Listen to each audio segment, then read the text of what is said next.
Land cruiser একটা নতুন মডেলের 2022-এর মডেলের গাড়ি GRX এইলে গাড়ি।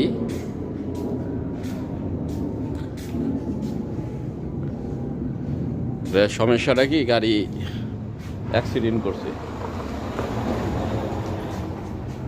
টায়ার আইল্যান্ডের উপরে উঠাই দিছিল, বাক এক্স 13 হয়ে গেছে। এই যে বাক এক্স 13 হয়ে গেছে, এটা লাগাইছি নতুন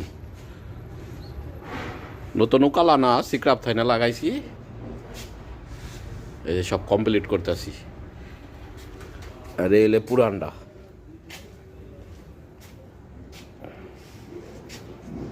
পুরানটা